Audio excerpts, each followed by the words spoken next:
In today's MLB recap, Jazz Chisholm Jr. is probably going to get fined and suspended for what he said after yesterday's game in Boone. He's probably going to get fined as well for going in on an umpire. We have an immaculate inning only using sliders. That was from Mason Miller. The Angels, they're being rewarded big time for not giving up on the former super prospect Joe Adell. Boston's going to have a big decision to make about Alex Bregman, according to Jeff Passan, who said that it's all but confirmed he's going to opt out and be a free agent in 2026. And speaking of 2026 free agents, we have an update on Munetaka Murakami. The Mets have been torn up by another 2026 free agent, Ryan Helsley, the newcomer. He's looked like Ryan's Toys review out there since being traded to the Mets. Cubs rookie Cade Horton is kind of running away with the NL Rookie of the Year. Not so fast, says Isaac Collins of the Brewers. And wait until you see the Jays and Reds game. It was a crazy back and forth one. So we'll talk about all of that and more in today's MLB recap. We recap every baseball game almost every single day. So keep growing the game with me by leaving likes and hitting that subscribe button. Recap is also brought to you by SeatGeek and Underdog Fantasy, but more on that later. We have some breaking news to begin today's MLB recap. The number 46 overall prospect in all of baseball, Brandon Sproat, is being called up by the Mets. He joins Nolan, McLean, and Jonah Tong as Mets freak starting pitchers to make their debuts over the last month. Now, Sproat was ranked higher to begin the season, but he regressed to start 2025, so he actually fell behind McLean and Tong in the prospect rankings. But according to scouts, Sproat's best pitch is his changeup, and he's gotten up to 98 miles an hour on the fastball because, of course, he has.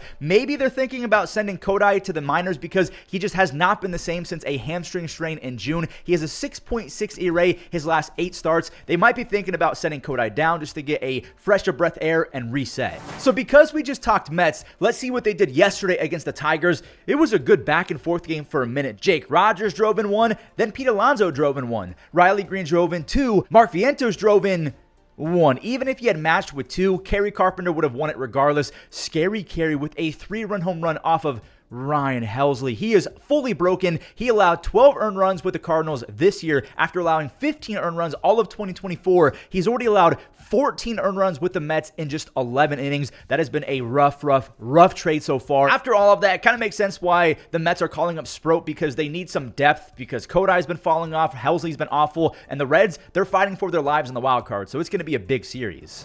Oh no, the Mariners are actually folding. Like, it's getting bad, and Rays fans, they're doing nothing but enjoying it because they get to say that they've won 6 games in a row. Caminero, that's RBI number 101. That started a parade of RBI singles and sac flies, just one run after the next. Yandy Diaz had 5 base hits in this game, by the way, and Caminero, he got up to 103 RBIs in the same game, and that started a little streak of 2-run base hits as Hunter Feduccia, that is a real name, he matched Junior with a 3 RBI game. They had plenty of runs to make these Cal, Raleigh, and J-Rod RBIs mean nothing. Second half J-Rod is a completely different human. I'm not joking. He has a 737 OPS in his career in the first half. It's over 900 in the second half, while he's basically hitting 300. He has 28 home runs and 24 stolen bases on the year with 9 outs above average. The Mariners, they've lost 3 games in a row though. The Rays, they're just 2 games back of Seattle in the wild card. The only good news for Mariners fans is that the other 2 surging AL wildcard teams, the Rangers and the Royals, they've lost multiple games as well. Sometimes it's just better to be lucky than good. I mean, just ask the Astros. They had an umpire on their side yesterday. We'll get to that in a second. Joe Adell won this game all by himself, and that's not even me being dramatic or cute. He drove in all 4 runs as the Angels won 4-3. This is why you do not give up on super prospects. This is why Henry Davis of the Pirates is getting so much leash. Joe Adell has 33 home runs and 90 RBIs. He has a home run in 3 straight games and an almost 900 OPS since the end of May. Reed Detmers, another former super prospect with 2 more strikeouts for his 3rd save. Adell spoils Ryan Bergert, or Bergert, I don't remember how to say his last name. He went 1 hit with 6 strikeouts. Completely forgot to mention that after that L, the Royals, they're tied with the Rays at 2.5 games back. In a lost season, Zac Gallen finding the strikeout stuff again is a big sign of good things to come in 2026 if you're a Diamondbacks fan. He had a couple of strikeouts early. Now it's 1-0 on a Moreno single. Berger, he gifted them another run on a McCarthy grounder that he just botched. And Gallen, after throwing 6 more shutout, he's thrown a quality start in 3 straight games. He has 20 strikeouts his last 18 innings, which isn't anything like crazy, but for Zac Gallen, that's really good for what 2025 has meant for him. The Rangers ran into 2 outs on the bases later in the 7th inning, and Jake Woodford converted his 3rd save. Somehow, the Diamondbacks held on despite the final 21 hitters going hitless. Arizona is 5.5 games back, so still technically alive. The Rangers, after losing 2 in a row, they're back to a game and a half behind of Seattle. Jazz might get suspended for what he said after the game following this one, but he also might appeal it like Matt Chapman is doing And there's Matt. Because he's appealing, he's allowed to play, and he swatted a home run. 450 feet, mind you. Devers, Adames, so I don't know if Adames has been suspended or not, but he's in there. Flores, they all drove in runs as well, so it's already 4-0 San Francisco, which changed in a hurry. The Rockies, they put down that Uno Flip plus 5 card. If you've played Uno Flip, you know exactly what I'm talking about. There was 4 singles from Doyle, Freeman, Goodman, and then Jordan Beck. The script completely flipped. There we go. It's 5-4 Rockies. And yeah, there were more singles in this game than a Tinder app in Nashville. Patrick Bailey had an RBI. Elliot Ramos had an RBI. It's back to a 6-5 San Francisco lead, and it's about to be way more than that now. Matt Chapman, he pummeled out his second of the game, this time a 3-run home run. Then the rookie Drew Gilbert ripped another one. He has such an angry, aggressive swing. Kind of reminds me of Addison Barger, but he's just not quite as big or fast. The Rockies, they're rallying again. Tovar had a sac fly before, a 2-run Hunter Goodman double. So Goodman has 7 RBIs his last 2 games, 83 on the season. Jordan Beck, he's been so good this year. That's what we call a Louisiana Bayou. 96 past Jordan Beck. Ryan Walker has 14 saves. The Giants have won 4 games in a row. They're 4 games back of October. Just for some context to start this Yankees and Astros game, home plate umpire Brian Walsh missed 21 calls in this game. 15 of them went against the Yankees. This game was decided by 1 run, so you've got to watch all of it. Now, the Yankees had a fast start. This was Stanton's first hit in 6 games. That's his 18th home run that went way out, like upwards of the train tracks we're talking about. Austin Wells, he's been a 300 hitter the last month. That was his 20th home run, by the way, so he just became the 6th Yankee this year with 20. Volpe has 19, Stanton has 18, so they can make it 8 Yankees hitters by the end of the year with 20 or more home runs. That is ridiculous. JP 3. Jeremy Pena, he beamed one out to left field, and Jordan, he tied it with a pepper. Stanton's out there looking like a newborn baby giraffe. He took 8 full decades to get this ball in, and then the throw was way offline. Devin Williams, yikes. A bases sort of walk to blow another game. He had 3 walks alone in this inning. Devin, he got ejected after coming out the game. Boone's ejected as well. Boone, he was screaming, "You effing stink. You effing stink." The neck veins came out and everything. Pena, his second RBI of the game. He's almost batting .310 on the season.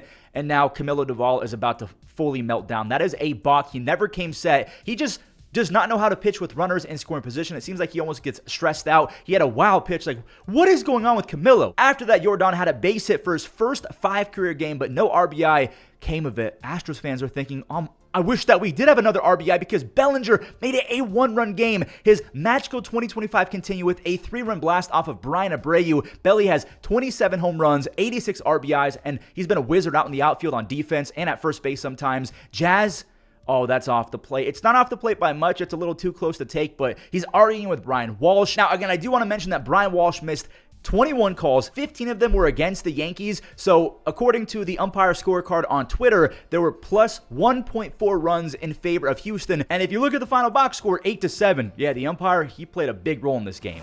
So big that Jazz Chisholm Jr. was still fuming after the game. He went on Twitter. I can't exactly remember if he tweeted anything himself like a normal post, but someone said something on Twitter and then he responded with SMD. If you know what that means, you know what that means. He also retweeted a post about the umpire being trash. I know how MLB works. This is a fine and suspension 100%. He's going to appeal the suspension and play a few games, then take one against a bad team. That's how it's going to go. But Jazz, to me, he's 100% going to get suspended and fined. We are halfway through today's recap. If you haven't already, be sure to leave a like and subscribe if you haven't already. Also, going over to Fuzzy Gaming, and do not forget to use code Fuzzy on SeatGeek to save $20 off all of your tickets. And football's back. Download Underdog Fantasy today with code Fuzzy for a few free promos, and they also have some new game modes as well. So go have some fun, but as always, please play responsibly. This Red Sox game was honestly the first time that Sox fans have really felt the full sting of the Rafael Devers trade, because Roman Anthony, he's been a top 10 player in baseball since Rafi left. He's out for the remainder of the regular season, and one of their big fishes in that trade, Jordan Hicks, I mean, it looks like a full-blown salary dump at this point because he gave up 4 to the Guardians. He's been awful with the Red Sox. Gabriel Arias is such a fun player because he doesn't get on base, but he plays amazing defense, and he only hits perfect mammoth home runs. Kwani finally broke out. He had a 3-base hit game and an RBI. He's been awful for like 2 months now. There was a catcher's interference. There was a wild pitch, and then after those 2 mistakes, a Jarren Duran error. What even was this second inning if you're a Red Sox fan? So Jarren has -3 outs above average after a monster, no pun intended, 10 outs above average last year. Joey Cantillo, 7 strikeouts over 6. He was very mean to one of the worst Boston lineups I've ever seen. And yeah, the Guardians, they're 3 games back of the playoffs. More Boston talk. According to Jeff Passan, we have a bunch of different updates. Alex Bregman, he is set to join Kyle Tucker and Kyle Schwarber as well as Pete Alonso. Those 4 guys are 100% going to be free agents in 2026, according to Jeff Passan, as well as Cody Bellinger and Munetaka Murakami. Right now, he's batting .310 with 17 home runs in 46 games overseas. He's going to be 26 years old next year when he's ready to be a free agent, and he's ready for $200+ million. So it's going to be a wild offseason. Make sure you guys subscribe because we're not going to miss any updates. The Yankees and Red Sox both lost, so the Jays, they can finally put some extra distance between them and the rest of the AL East. We'll see. They teed off 5 times. Wait, who did? The Reds.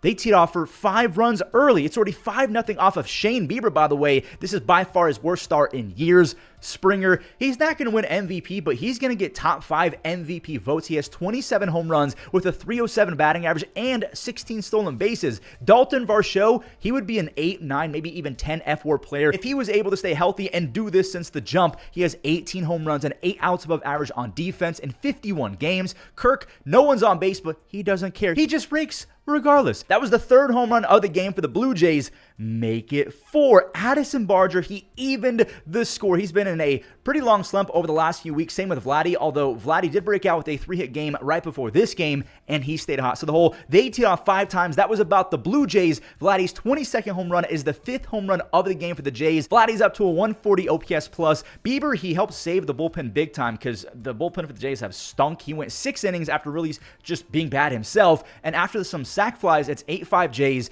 8-6 on another Noelvi Marte RBI, his 3rd of the game. Ellie, he ends the rally with a strikeout. Then Barger and the boys went off again, so Barger has a 4 RBI game. Vladdy also had a multi-RBI game as well. But that last Vladdy moment happened after Cincinnati sprayed 3 more RBI doubles in the 8th inning. The Jays bullpen is becoming an actual and legit liability. Luckily, their offense scored 13. The Jays are 81-59, no thanks to their bullpen. The Reds, they're back to being an even 70-70.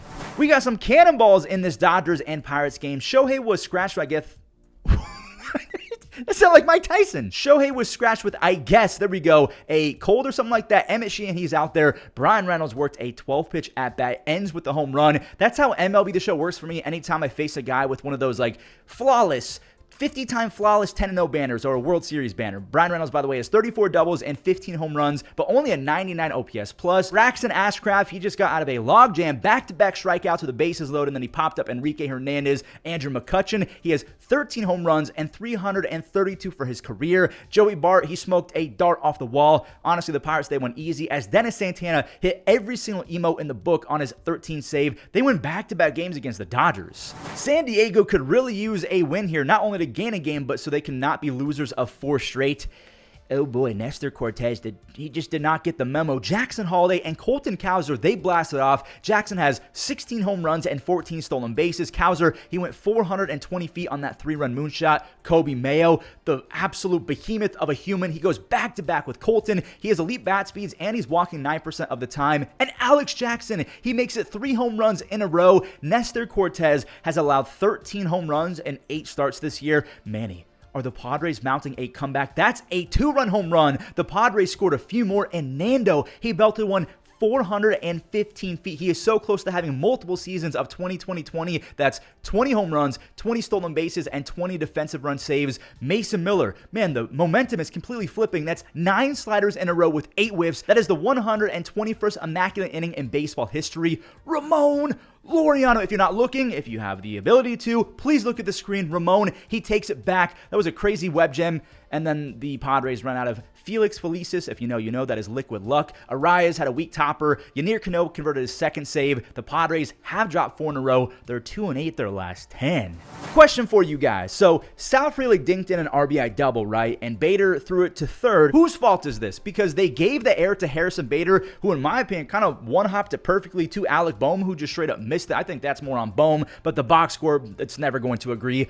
Isaac Collins. He wants that dang Rookie of the Year. His OPS is over 800, and he has 5 outs above average on defense. That is a very, very valuable player, let alone for a rookie. Bryce Terang, I guess he wants to keep it going in September. Remember, guys, subscribe to Fuzzy Gaming because I'm almost positive Terang is going to get the best second baseman card ever. We have another RBI extra base hit. Aaron Nola, man, he allowed 6 more runs. He has an almost 7 ERA. Weston Wilson, hello, my lord, 444 feet on this 2-run, no doubt home run. Jared Coe something, I can't say his full name because I don't know if YouTube is going to demonetize me, but that's his first save of the year. The Mets, they lost, so not really a big deal for Phillies fans right there.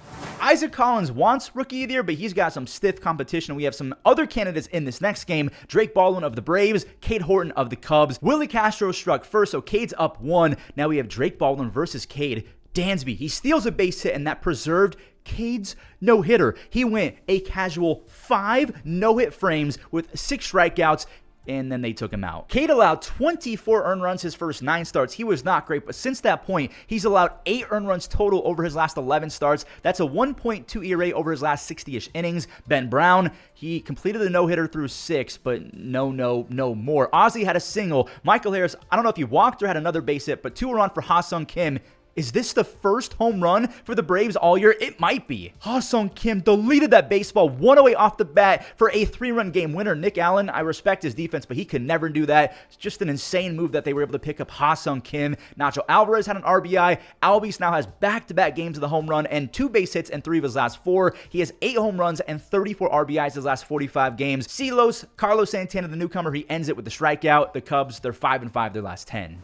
First name Nick, last name Kurtz. He's back for his 28th home run as the A's lost 5-1. Wilson Contreras, he backpacked the Cardinals offense with a big 4 RBI performance. He had a 2-run single. I'm going to put that in air quotes because Brent Rooker, he's showing exactly why he DHs 90% of the time. Wilson wanted 2 bases, but he got hosed trying for those 2. Matthew Liberatore, I will be tipping my cap to him. 7 strikeouts and 5 1/3 nasty innings. He's only 25 years old. And remember, he had 84 strikeouts and 64 innings in AAA 2 years ago, so he's trying to find that arm slot and the right pitch sequence all over again. More lefties coming up. Nolan Gorman, he was 1 for his last 25 coming into this game. He had a home run and 3 base hits. Nick, I mean, some righties wish that they could go this far by pulling it. Nick went that far the other way. He has 28 home runs. He's officially cracked the 180 OPS plus mark. Wilson Contreras, even more help. I mean, Sodi just straight up missed it, so all 4 RBIs were credited as earned runs. Yeah, right, but that's just how baseball works. Jojo Romero, he got a 5-out save as Thomas Ajacey. He completed the web gem. The Cardinals have won 2 games in a row. They're 5.5 games back, so they're just barely staying alive. Same with the Diamondbacks. They're tied at 5.5 games back. National speedster Nasim Nunez had gone 74 games to begin his big league career without a home run, so naturally, he had his first and second in the same game. After a Luis Garcia 2-run knock, and wait, Jorge Alfaro is still in the big leagues? That's an RBI double. I didn't think that he was in the big leagues anymore. Nunez got his first ever to go. Dalen Lyle stayed hot with another ribby, and Brady House, he's trying to remind folks why he was a former first round, not even just first round, an 11th overall pick. He's batting .295 with 6 runs batted in his last 10 games. Joey Weimer had a 2-run home run, and then Nasim took back over. It's an RBI single, and then a 2-run home run. He has 2 outs above average. That was after having 2 last year as well in a short sample size. He has a very good eye. I'm not saying that he should be the shortstop, but negative 26 outs above average since last year. CJ Abrams might have the Nationals thinking, just put Nasim as a 9-hitter and use him defensively because he's a whole lot better. You're going to save a bunch of runs. This is the first sweep at home for the Nationals all year. Who's going to win a World Series first? Washington or Miami? I'm going to throw in the White Sox in this conversation as well. They are littered with mid-20-year-olds who are hungry for success. Edgar Carroll, he's one of those guys. He's been so good as a rookie. That's only his 5th home run, but he hits baseballs hard, so I think the power is going to go up. He has a 350 on base because he almost never chases at bad pitches. Speaking of hitting things hard, Austin Martin ran forever and then hit the wall hard, robbing Kyle Teel of a double. The Sox, they ended up rallying after a Royce RBI that put Sebby Matthews up 3-1. Zebby went 6 innings with 5 strikeouts, but it meant nothing because Brooks Baldwin, he snapped his bat for a 2nd run, and Michael A. Taylor, he ripped a go-ahead double down the line, and then Jordan Leisure, he converted the save. The White Sox are 1 win away from sweeping the Twins for the first time since 2016. It's almost a decade ago since that happened. And there we have it, another recap in the books. Make sure you guys leave a like and subscribe if you enjoyed. Also, don't forget to use code Fuzzy on SeatGeek as well as on Underdog Fantasy. And if you want to watch me play MLB The Show, we've been having a lot of fun on Fuzzy Gaming. We're getting so close to 100,000 subs. See you guys over there and enjoy the web gems. Gonzalez to short. Mookie Betts. Here it is. it. Get home. Socked in the left field. Durant backing up. Leaps up and he's got it. And this is line to right. Barger going over and he's got it. Line drive.